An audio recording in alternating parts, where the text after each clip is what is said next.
wabarakatuh. Diskusi kita seperti yang tadi saya sampaikan di belakang, bahwa kita tidak mungkin berdiskusi secara kekeluargaan. Di sini laki-laki semua, nggak ada anak-anaknya, ya nggak disebut kekeluargaan. Tapi gini, saya ingin menegaskan bahwa polemik nasab ini, kebanyakan yang beredar di masyarakat itu adalah polemik tentang sentimen-sentimen, bukan polemik terkait dengan akademik. Jadi kalau misalkan kita mau jujur, dari jutaan orang di Indonesia yang sekarang berdebat, berdiskusi, saling menghujat satu sama lain terkait dengan nasab, berapa orang di antara mereka yang mampu mengakses kitab-kitabnya Kiai Imad dan mengakses kitab-kitabnya Robitoh Alawiyah? Sedikit sekali. Jadi yang benar-benar berdiskusi terkait dengan masalah-masalah akademik dan ilmiah itu jumlahnya sangat sedikit. Yang paling banyak itu adalah masalah-masalah yang berupa sentimen-sentimen. Ada sentimen kesukuan, sentimen keagamaan, sentimen golongan, dan lain sebagainya. Dan ini, saya mohon maaf kepada pihak Robitoh Alawiyah ketika kemarin-kemarin bikin narasi, atau beberapa di antara pihak dari Robitoh Alawiyah atau kalangan Habib itu mengeluarkan sebuah narasi bahwa ini adu domba, bahwa sentimen-sentimen ini adalah ada pihak tertentu yang melakukan adu domba dan sebagainya. Ya tentu saja ada di antara mereka mungkin yang memanfaatkan situasi, tetapi masalah yang paling utamanya itu adalah, ayo kita introspeksi sama-sama bahwa polemik ini tidak dimulai dari Kiai Imad. Gak ada yang akan mempedulikan pada tesis semacam itu, karena masyarakat kita hanya 0,001 saja yang biasa membaca. Dan jumlahnya menjadi semakin sedikit ketika yang bahan bacaannya itu adalah terkait dengan polemik nasab. Itu sedikit sekali. Yang Kiai Imad jangan dipahami sebagai orang yang pertama kali memunculkan polemik, dan jangan dianggap sebagai orang yang mengadu domba antara orang-orang NU misalkan, atau orang-orang Islam, bukan. Tapi beliau itu adalah orang yang menjadi pionir dari studi akademis. Jadi polemik ini munculnya dari mana? Saya mohon maaf, dari orang-orang habaib. Coba misalkan saya berdiri, kamera tetap masuk ya. Saya ingin menyatakan seperti ini. Sebelum tahun 2000-an, habaib di Indonesia itu sudah ada. Orang-orang yang mengaku sebagai keturunan Nabi itu sudah ada. Dan profesi mereka sangat bervariasi. Status sosial mereka juga bervariasi. Ada dari tukang jualan parfum sampai menteri luar negeri. Indonesia punya yang levelnya habaib. Dan tidak ada kerusuhan, tidak ada polemik di antara itu semua. Yang tiba-tiba muncul adalah, saya mohon maaf ya, di awal reformasi muncul Pak Habib Rizik dengan FPI-nya. Pak Habib Rizik itu latarnya sebenarnya dari NU, tapi entah bagaimana ceritanya, di situ sudah mulai ada kisruh dengan NU yang lain. Ada FPI versus Banser. Kemudian ada kerusuhan, ada serangan di sini dan di sana dan sebagainya. Nah, ini memunculkan apa? Di antara kaum muslimin itu memunculkan satu pikiran bahwa saya tuh gak setuju dengan Habib Rizik, saya tuh gak setuju dengan gerakan-gerakannya yang radikal, saya tuh gak setuju ketika kaum muslimin terlibat dalam percekcokan yang begini dan begitu. Banyak di antara kaum muslimin yang tidak setuju itu, tapi kemudian apa? Mereka tidak berani melawan, tidak berani menentang, karena itu kan Habib. Ini kan keturunan Nabi. Jadi pada waktu itu ada dilema, ada polemik sebelum polemik itu menyeruak ke media, polemik di dalam hati kaum muslimin bahwa kami sebenarnya ingin menentang, ingin mengkoreksi pernyataan-pernyataan dari Pak Habib Rizik. Tapi kami gak berani karena itu adalah keturunan Nabi. Jadi di sini ada penghormatan yang sangat besar terhadap kaum muslimin, terhadap nabinya, terhadap junjungannya. Tetapi di sisi lain ada orang yang mengklaim ini adalah keturunan Nabi dan kontroversial. Kita nggak bahas dulu soal apakah Pak Habib Rizik itu benar atau salah. Kita nggak bahas itu. Kita bahas bahwa Pak Habib Rizik memunculkan polemik pada waktu itu terkait dengan masalah toleransi, terkait dengan masalah FPI, terkait masalah hal yang semacam itu. Dan setengah dari kaum muslimin, anggaplah ya, data kasarnya adalah setengah dari kaum muslimin kemudian tidak setuju dengan ini, tapi mereka tidak melakukan apa-apa. Ketidakberanian, takut kualat, ini keturunan Nabi. Dan kemudian ketika Pak Habib Rizik agak turun dengan cerita-cerita dan drama-drama di media masa itu, muncul sesuatu yang lebih besar. Pak Habib Bahar bin Smith melakukan persekusi dan kekerasan, intimidasi terhadap orang lain, lisan maupun perbuatan, dan itu direkam, dipublikasikan kepada media-media mainstream di Indonesia.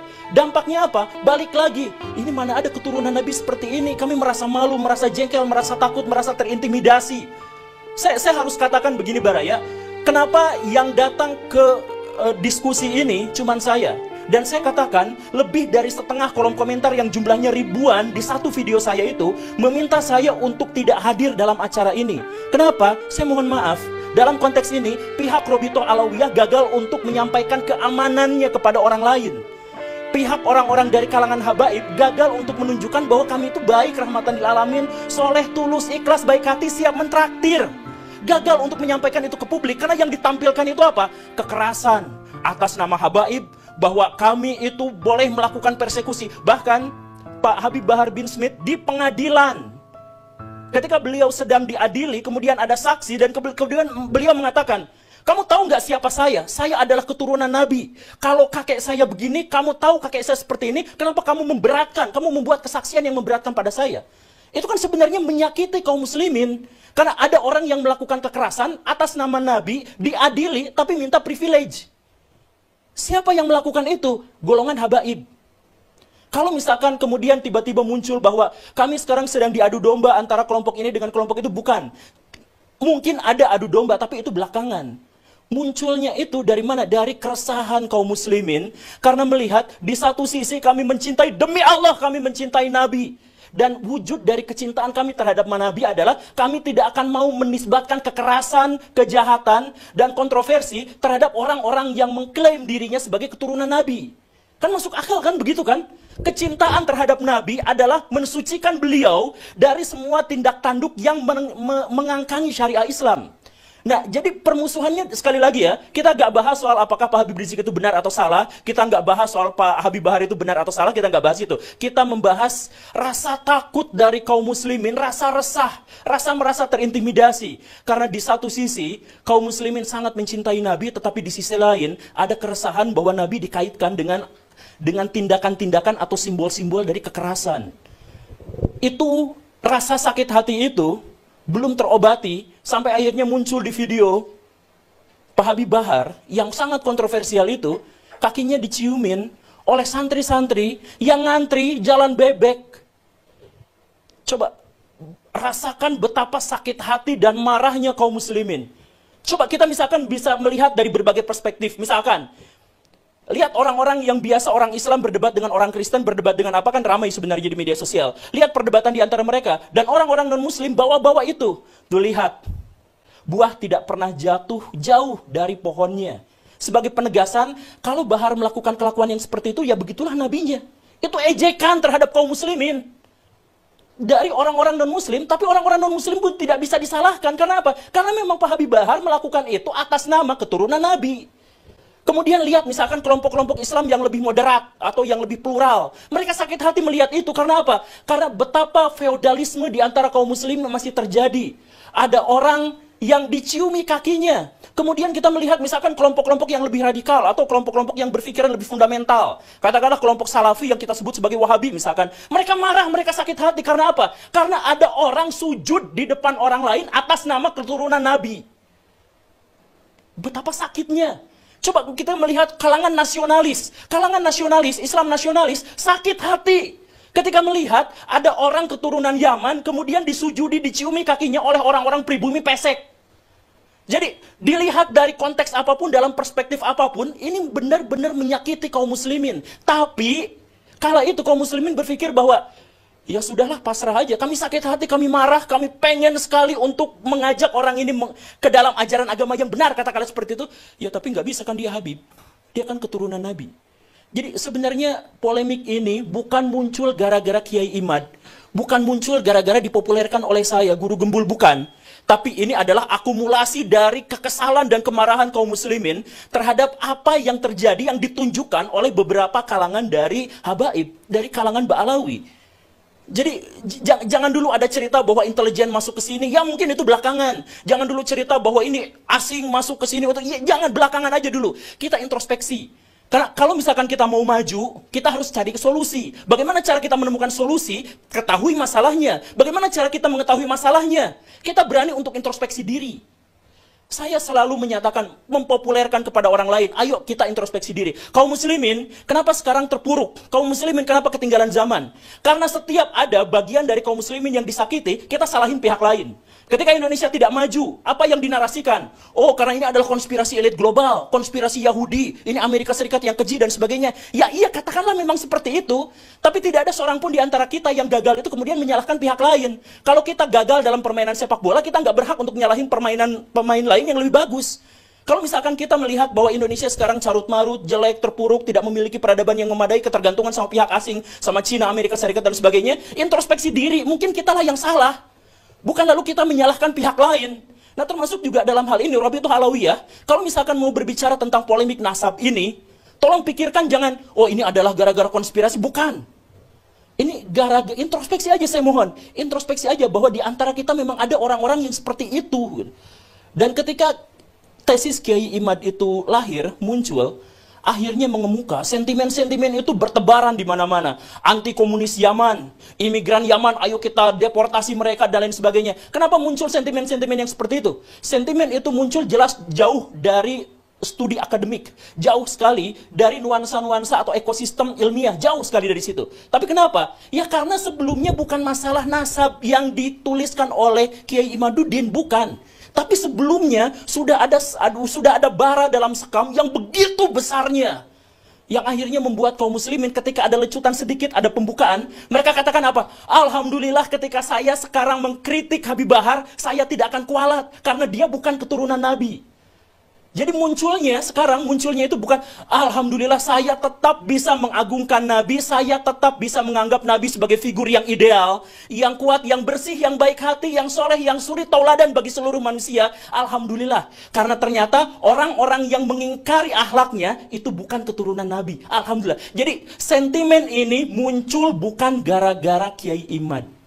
Kiai Imad hanya membuka keran bahwa ketika mengkritik Pak Habib Rizik, ketika kita mengkritik Pak Habib Bahar, itu tidak apa-apa karena tidak ada hubungannya dengan Nabi. Itu saja. Dan lihat apa yang terjadi setelah itu. Yang terjadi, video-video bertebaran, ditambah lagi video-video yang lain. Misalkan, muncullah video yang kemudian saya juga tampilkan kemarin. Ada Habib yang mengatakan, bangsa ini bisa menjadi bangsa yang kuat, yang teguh, tidak kena bencana dan sebagainya karena mencintai para habaib. Para habaib, kan beliau Habib, Pak Novel Alaidrus. Kemudian dikatakan, siapa yang berani mengkritik, mengkoreksi Habib, maka dia seperti iblis. Itu pernyataan tekstual, harfiah, literlaksnya seperti itu. Jadi bayangkan, kaum muslimin makin marah dengan adanya video itu. Kenapa marah? Karena mereka mencintai Nabi. Kemarahan itu muncul karena mereka mencintai Nabi, dan di zaman Nabi diketahui secara persis bahwa Nabi tidak pernah anti kritik dan anti koreksi. Setiap ada musyawarah, para sahabat selalu bertanya, ya Rasulullah, apakah ini adalah wahyu ilahi atau ini adalah pendapat pribadi? Kalau pendapat pribadi, ayo kita diskusikan. Dan banyak sekali riwayat-riwayat yang menjelaskan bahkan Nabi mengalah dari orang-orang yang mengkoreksinya. Waktu perang Uhud, kenapa kalah? Karena Nabi punya strategi, dibantah, mendingan gini aja. Yang dijalankan bukan strategi Nabi, tapi adalah strategi para sahabat. Kalah beneran. Dan Nabi pada waktu itu tidak pernah menyalahkan. Demi Allah, tidak menyalahkan para sahabat yang mengusulkan strategi itu. Artinya apa? Ya, Nabi ikut musyawarah itu, Nabi kalah dalam perdebatan dan diskusi itu, kemudian setelah itu, ya sudah dibiarkan, dianggap sebagai bagian dari keputusan bersama. Ketika kalah, Nabi tidak pernah menyalahkan mereka semua. Ini Nabi. Lalu tiba-tiba muncul orang yang mengklaim sebagai keturunan Nabi, tiba-tiba mengatakan kalau ada orang yang mengkoreksi habaib, maka mereka itu adalah iblis atau serupa dengan iblis. Pak Novel Alaidrus. Itu videonya sudah viral, saya yakin banyak di antara orang-orang di sini juga sudah melihatnya. Nah, kalau misalkan dari Ba'alawi tidak menyaksikan itu, tidak apa-apa. Kalau misalkan di antara Ba'alawi, di antara orang-orang itu lepas tangan dengan itu, ya nggak apa-apa. Tapi pahamilah bahwa kisruh ini, polemik ini, bukan dimulai dari adanya gerakan-gerakan intelijen untuk memecah belah kaum muslimin. Sekali lagi, kalaupun itu memang ada, jangan kita jadikan sebagai alasan untuk mencari kesalahan. Jadi, kalau misalkan saya melakukan perzinahan, saya bersumpah saya tidak akan nyalahin setan. Emang kerjaan setan itu untuk membisiki saya untuk melakukan kemaksiatan. Kan begitu. Jadi kalau misalkan kita dipecah belah, jangan salahkan pihak yang memecah belah. Orang kerjaan mereka seperti itu. Salahkan diri kita kenapa kita bisa dipecah belah. Dan lagi-lagi ini jauh dari sentimen akademik. Makanya kalau misalkan kita ngadain debat publik misalkan yang seperti ini, saya pastikan, saya berani bilang, kalau misalkan kita mengadakan debat publik sampai 100 kali di berbagai universitas terkemuka, polemik ini nggak akan berakhir. Satu-satunya cara untuk mengakhiri adalah, yuk introspeksi sama-sama, hentikan narasi-narasi di media sosial terkait dengan privilege dan penghinaan terhadap orang-orang yang dianggap suci dan orang-orang yang dianggap bersih di Indonesia di luar Ba'alawi. Coba, misalkan Baraya di sini, saya minta maaf, tapi coba langsung rasakan bagaimana sikapnya ketika ada orang yang mengatakan seperti ini. Saya demi Allah, atas nama Allah saya katakan bahwa saya datang ke sini untuk menghentikan polemik ini. Saya berharap saya bisa. Sorbannya kiai-kiai itu derajatnya ada di bawah kaki dari Habib. Bahkan ketika Habib itu penzina, tukang narkoba, tukang mabok. Ada narasi seperti itu disebutkan, dipopulerkan oleh kalangan mereka sendiri. Jadi ketika polemik ini mengemuka, mereka langsung ngomong, jangan tetap jangan kritik Habaib, karena sorbannya, pecinya kiai-kiai itu derajatnya lebih rendah daripada kakinya Habib-Habib Ba'alawi itu, yang tukang narkoba, yang tukang zina, tukang maksiat. Coba, orang kampung belajar Iqra. Orang kampung waktu kecil itu belajar tentang akidah, belajar tentang sejarah dari ustadz, dari kiai yang sangat mereka cintai. Lalu ada cerita bahwa kiai mereka derajatnya di bawah kaki Habaib tukang narkoba. Rasakan bagaimana sakit hatinya mereka ketika mendengarkan narasi yang seperti ini. Bahwa kemudian Habib terbodoh itu 70 kali lipat lebih mulia daripada Habib terbodoh itu 70 kali lipat lebih mulia daripada kiai-kiai. Coba kalau misalkan kita ikut pengajian, kita ketemu sama orang yang kita salim tangan karena menganggap ilmunya luar biasa, memberikan kontribusi kepada kehidupan kita, memberikan pencerahan kepada kita, lalu dikatakan bahwa mereka itu nggak seberapanya dibandingkan dengan Habib paling bodoh. Bisa nggak merasakan penderitaan dan sakit hati yang luar biasa dari situ? Dengan sakit hati yang besar itu, maka debat-debat kayak gini anfaedah. Karena apa? Yang dibangun bukan studi akademik, bukan. Tapi sentimen-sentimen sejak awal. Bayangkan kemudian ada ulama-ulama Nusantara yang harus cium tangan, cium kaki terhadap Habib-Habib yang berjejer duduk di sofa dengan begitu megahnya. Kalangan nasionalis sakit hati, kalangan tradisional sakit hati, kalangan fundamentalis sakit hati, mau yang liberal sakit hati, yang radikal juga sakit hati melihat fenomena semacam ini. Jadi please lah, tapi untuk menghentikan polemik ini bukan dengan debat, bukan dengan diskusi, tapi ayo kita sama-sama hentikan yang seperti itu. Kemudian kemarin Pak Fikri Syahab mengatakan kepada saya bahwa kami sebenarnya lepas tangan terhadap kelompok-kelompok habaib yang seperti itu, karena kami adalah ormas penulis nasab saja, dan kami tentu saja tidak memiliki otoritas untuk ngurusin apa yang mereka katakan dan apa yang mereka perbuat, misalkan seperti itu.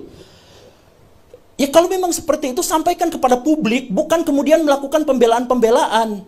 Kalau misalkan kemarin Pak Haji Roma Irama mengatakan bahwa saya pernah ditawari sertifikat habaib, bukan dicaci maki. Kenapa tiba-tiba muncul di media-media itu, ini orang yang sudah sepuh, ini orang yang sudah ini, tapi kenapa malah seperti ini, su'ul khotimah dan sebagainya? Bukan. Jujur saja, kalau misalkan kita mau tahu, pencatatan nasab Ba'alawi itu sangat rapihnya itu pas zaman Pak Taufik Asgaf sekarang kan. Sebelum itu kan masih banyak yang gonjang-ganjing kesana-kesini. Bahkan Ba'alawi sendiri pernah memergoki ada beberapa orang yang menjual sertifikat nasab itu kan. Nah itu kan harusnya memang diakui dan kemudian mengatakan, oke, kami akan melakukan hal yang lebih baik lagi terhadap pencatatan nasab ini. Bukan justru malah mencaci maki, marah-marah di media sosial terkait dengan masalah yang seperti ini. Ini justru akan memperkeruh. Sekarang Ba'alawi musuhnya jadi banyak. Dan mereka bukan hanya banyak, mereka banyak marah ketakutan di sisi yang lain. Sehingga apa? Kemarin waktu ada pertikaian di Karawang atau Tangerang itu yang kiai katanya digebukin sama kelompok Ba'alawi, sama kelompok Habib. Itulah yang akhirnya menyebabkan Robitoh Alawiyah dianggap begitu mengerikannya. Pak Guru Gembul, please lah, saya punya firasat buruk, jangan berdebat datang ke mereka. Mau menang, mau kalah, tetap genjur, bonyok mukanya. Jangan salahkan mereka. Demi Allah, jangan salahkan orang yang menyarankan itu, karena sudah ada wujudnya. Sudah ada kiai dan banser yang memang digebukin. Sama siapa? Sama habaib. Sama orang-orang muhibin. Itu memang nyata, itu memang benar. Dan itu divideokan dan viral, dan banyak orang yang menyaksikan. Jadi, Sekali lagi, ketika sekarang Mbak Alawi, ketika habaib di Indonesia itu digonjang-ganjing dengan begitu banyak isu, please, introspeksi diri. Dengan cara itulah kita bisa menghentikan polemik. Kita bisa membangun bangsa yang lebih baik, kita bisa membangun peradaban yang lebih besar, kalau setiap orang insaf atas apa yang harus dia lakukan dan apa yang selama ini sudah dia lakukan. Saya yakin semuanya baik-baik saja. Ketika saya misalkan datang dan ketemu dengan Gus Wafi secara langsung, kok orangnya lucu ya? Dengan Pak Syahab, lah kok orangnya ramah ya? Kenapa gak seperti bayangan saya sebelumnya? Nah, jangan salahkan bayangan saya sebelumnya karena apa? Ya karena memang sudah terjadi seperti itu. Makanya, untuk Robito Alawiyah saya minta, ini mah sebagai saran dari seorang yang lihat realitas, ini saran. Nyatakan kepada publik misalkan, bahwa kami lepas tangan dari tindak tanduk yang sangat kontroversial dari kalangan habaib itu, bahwa kami memang tidak bisa apa-apa, sampaikan aja kepada publik. Kalau misalkan kemarin kemudian Gus Wafi mengatakan di videonya bahwa ini sebenarnya gara-gara ada habib-habib dari kalangan muda yang ilmunya belum banyak, tapi kemudian ini bukan sesederhana itu. Kalau misalkan 1-2 habib mungkin seperti itu, tapi kalau misalkan banyak, ini mungkin ada masalah kaderisasi. Jadi mungkin Pak Habib Bahar dan lain sebagainya itu, sejak dia umur 4 tahun, sejak dia melihat dunia, kakinya sudah dicium, tangannya sudah dicium, apa-apa sudah dilayani. Sehingga dia menjadi korban dari otoritas palsu yang dia rasakan selama ini. Mungkin saja. Jadi kaderisasi dalam hal ini, kemudian pendidikan dalam hal ini, sejak awal mari kita perbaiki sama-sama. Sekali lagi ya, kritik saya ini di depan Robitoh ini bukan karena kebencian, bukan karena apa, tapi ayo kita perbaiki sama-sama agar polemik ini selesai. Polemik ini selesai dengan cara apa? Akhlak yang baik, tunjukkan kepada masyarakat kontribusi kita pada masyarakat, bukan kontroversi kita pada masyarakat.